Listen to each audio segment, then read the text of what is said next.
Fundada en 1899, AM Best es reconocida por la industria financiera como la única organización internacional calificadora de crédito con un enfoque exclusivamente dedicado a la industria aseguradora y a las operaciones de mercados de capitales vinculados con el seguro.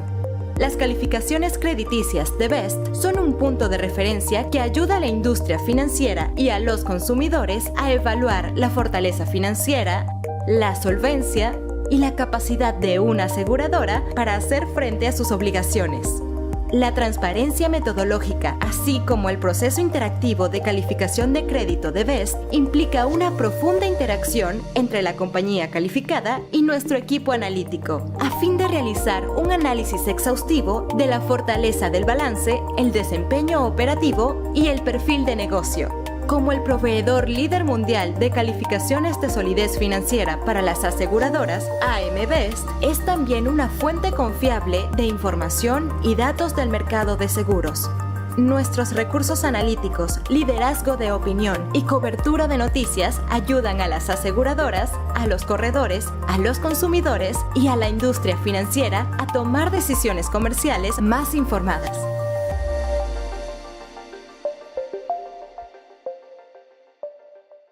Now we would like to give the floor to Natalia Sanz, specialist in transportation from IDB, who will focus her intervention on road safety and on best international practices.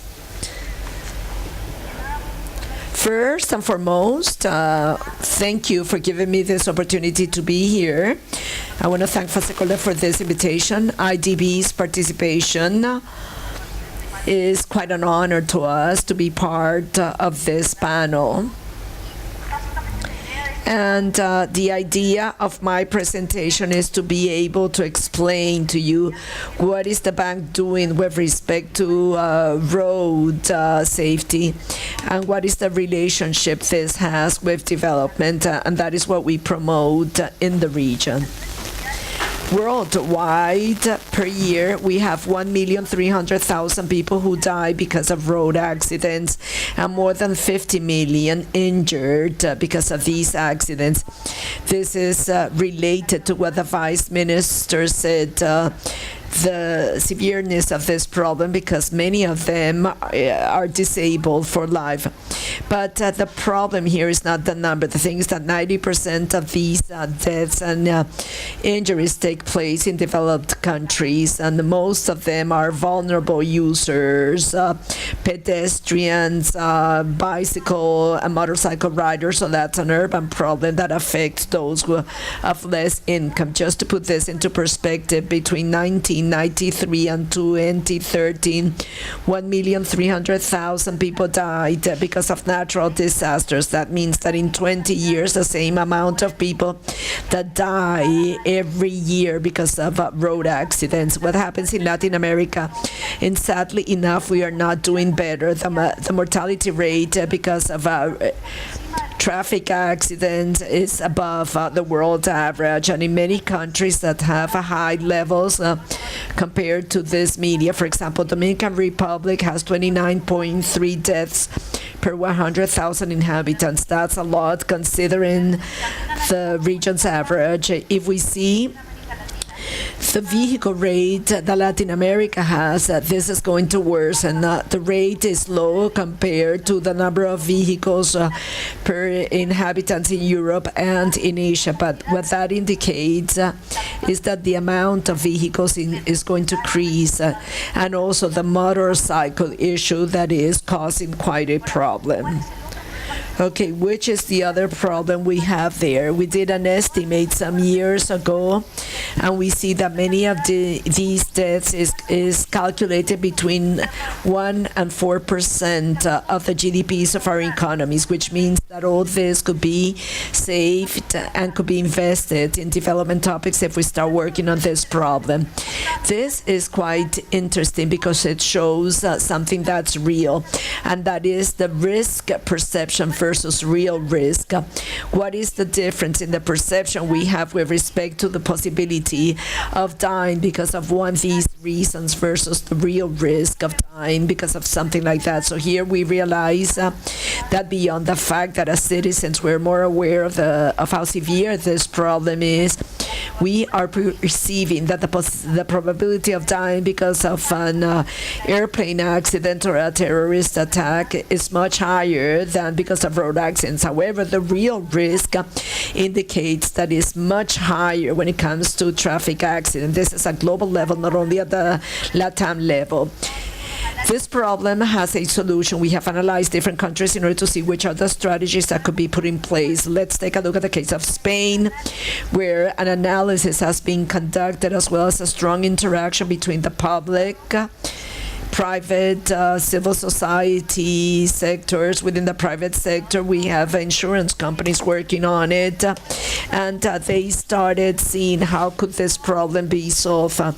And through this joint work, the amount of victims because of road accidents, it was reduced. They had a reform, they had campaigns, they improved communication and awareness in the country. What is the strategy that we are applying at IDB? For many years now, we have been working in road safety as an important area of the IDB. This is a multitask work. As the Vice Minister said, this is not the work of only one sector. We are talking of multiple sectors and actors that need to be involved in order to solve this problem. Our strategy counts on these 5 pillars. I'm not going to dwell on each one of them. I'm just going to talk about the programs that we have regarding each topic. The important thing is that as of 2010, with the Declaration of Action for Road Safety, we started supporting more of the countries of the region, Latin America and the Caribbean, in order to implement these actions that could solve this problem, because lack of road safety was considered a silent epidemic. So we are trying to raise that awareness and through nations to support this program. Colombia has benefited from this. Management and control, we know, and it has been demonstrated that a strong institutional framework is the basic condition in order to achieve effective intervention when it comes to road safety. First, with the establishment and strengthening of institutions in charge of road safety. Secondly, data. It has been demonstrated, and we know that the information is not credible. It's not trustworthy. So at IDB, we are supporting a system to collect data in terms of road safety. It's OISEVI. And we have helped other countries of Latin America and the Caribbean so they can land the actions that are necessary in order to move forward. Another dimension we're working on is the financing of a safe road infrastructure. All the credits granted by the transportation section of IDB have a road safety component. As of 2010, we have been able to move $280 million in specific road safety investment. Colombia is one of the examples we have here because that was one of the first countries that was given a specific loan for road safety, while other countries had not realized that that was a problem, which is the challenge. In the case of infrastructure is to take those best practices to audit the designs of a road and to take those best practices to all the projects that are being conducted and designed, and not only those financed by a specific source. We are not only working with the government, we're working also with civil society, and here I would like to give you an example of an association that is called Latin Cap. Perhaps you're not that familiar with the name. But as you can see in this picture, the idea of Latin NCAP is an association that helps improve safety standard of vehicles in Latin America. So Latin NCAP is for Latin America, Europe NCAP is for Europe, and there is another one that is the global organization. What it does is that offers reliable data, transparent and independent data on which are the safety levels of the vehicles sold in the market. If I want to buy a car, I could go to Latin NCAP to see how many stars they have. So they buy these vehicles in an anonymous manner, and they use like dummies, and they use sensors, and they just crash the vehicles to measure the impact they have. If it's an adult, if it's a child. Some have given very low stars, others have given very high stars. But the reality is that in Latin America, we're paying more than in other regions, as is the case of Europe and Latin America, for vehicles that do not comply with minimum safety standards. So we have used the same vehicle, the same model, the same year that is sold in Latin America or in Europe. Usually the one sold in Europe is much heavier. Why? Because safety equipment is much more. And if we want to reach the minimum standards, it is evident that the cost average is of $350, or only with $350 we can guarantee that those vehicles comply with those conditions. United Nations they have an agreement to regulate this. This agreement is of 1958. In Latin America, there is not any country that has endorsed that agreement, so it's very difficult to comply with these vehicle regulations, while we do not have a regulation that could be of great help here.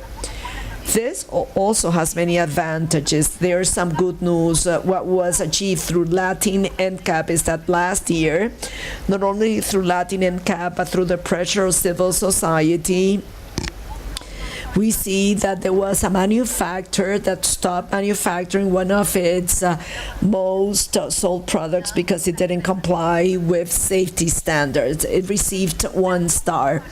Some other manufacturers, what they've done is to improve the way in which they're manufacturing these vehicles.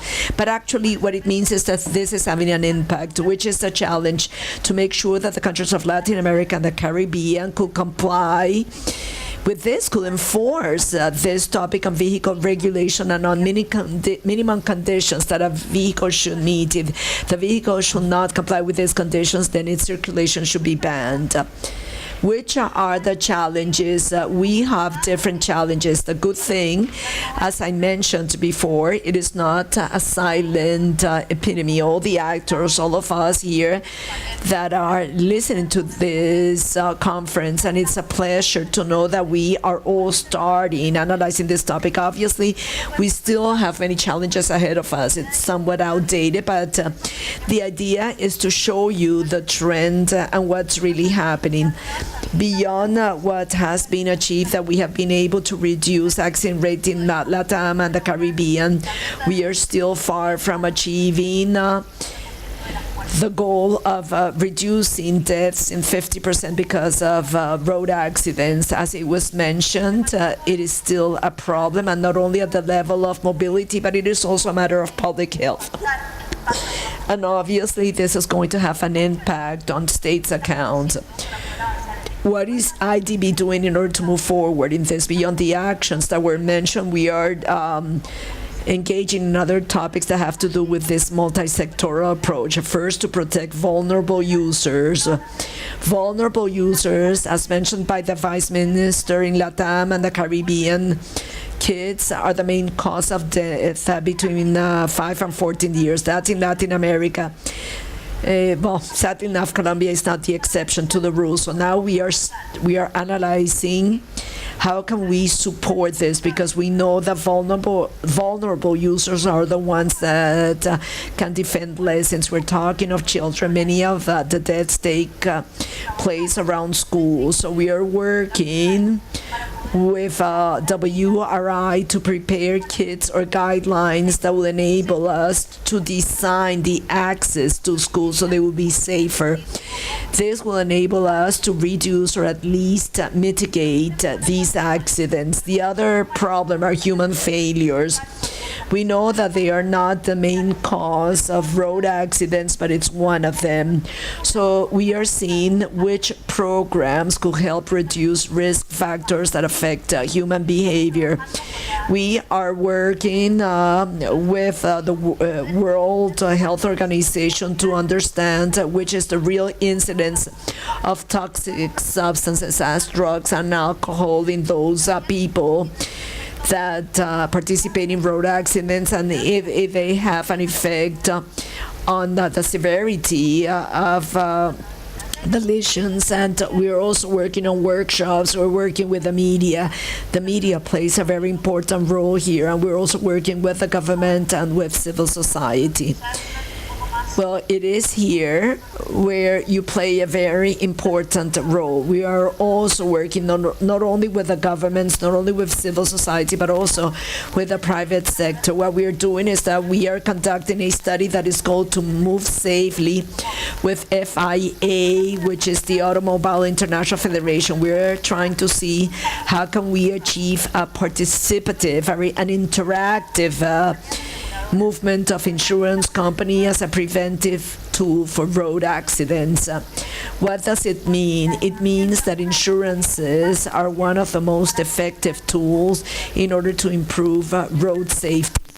What did we do here? We conducted an analysis, and we're still doing it with pilots, where we have work tables in order for the private sector to talk to the private sector and with civil society in order to go over the topics that we will need to analyze. When we talk about these topics, we are mainly thinking about having a better commercial management, a better management of mechanism, incentives, sanctions that will include the risk analysis the driver is facing and his or her behavior when driving. And we want to analyze which are the response mechanisms to a road accident, and making sure that this comprehensive is comprehensive, timely, and effective. And this is going to enable us to work on accident prevention, and if they cannot be avoided, to mitigate them in order to have lighter additions. The lines of action here are taking care of the victim. We are trying to guarantee that the victims count on an insurance that could cover most of the damages. We are also going over the role played by the government, management and control, or enforcement or compliance with the law. In many cases, as it was mentioned by the Vice Minister, this has a strong impact on public health expenditures, mainly when some of these accidents are not covered by an insurance. The scenario is not promising when we count on vehicles with fraudulent documents, or they do not count on insurance, and there are no controls or sanctions regarding the default of that regulation. And many times we do not have good information systems. The culture on road safety is not the best. So we're talking about a recipe for disaster. What are we trying to do with this study for it to be interactive so that everybody can participate with opinions, with data, with lines of actions that are necessary in order to move forward, and to use these insurances as an effective mechanism for prevention purposes. And another thing that I would like to mention to wrap up now, when we're talking about insurances, technologies are very important. There are vehicle technologies that are being used in order to prevent crashes. This is a pilot project that we are putting in place in San Salvador, and what we are doing is allowing for the bus driver could use these technologies in order to avoid collisions. These are equipments with cameras, radars, warning systems. They issue sounds in order to avoid collisions, front-end collisions or side collisions. They could recognize lights, vulnerable users, and they improve performance, and here road accidents will be decreased. When we started working on this, we saw that Mexico had done something about it. It was done by Qualitas, and they experienced a 20% reduction in the severity, that is accident cost, and a 25% reduction in frequencies. So it works. And at last, I want to leave you with this course. It's an open one. It has to do with road safety in Latin America and the Caribbean, from theory to action. So I invite you to take this test and to disseminate it so more people will be working on this. Thank you very much. Fundada en 1899, AM Best es reconocida por la industria financiera como la única organización internacional calificadora de crédito con un enfoque exclusivamente dedicado a la industria aseguradora y a las operaciones de mercados de capitales vinculados con el seguro. Las calificaciones crediticias de Best son un punto de referencia que ayuda a la industria financiera y a los consumidores a evaluar la fortaleza financiera, la solvencia y la capacidad de una aseguradora para hacer frente a sus obligaciones. La transparencia metodológica, así como el proceso interactivo de calificación de crédito de Best, implica una profunda interacción entre la compañía calificada y nuestro equipo analítico, a fin de realizar un análisis exhaustivo de la fortaleza del balance, el desempeño operativo y el perfil de negocio. Como el proveedor líder mundial de calificaciones de solidez financiera para las aseguradoras, AM Best es también una fuente confiable de información y datos del mercado de seguros. Nuestros recursos analíticos, liderazgo de opinión y cobertura de noticias ayudan a las aseguradoras, a los corredores, a los consumidores y a la industria financiera a tomar decisiones comerciales más informadas.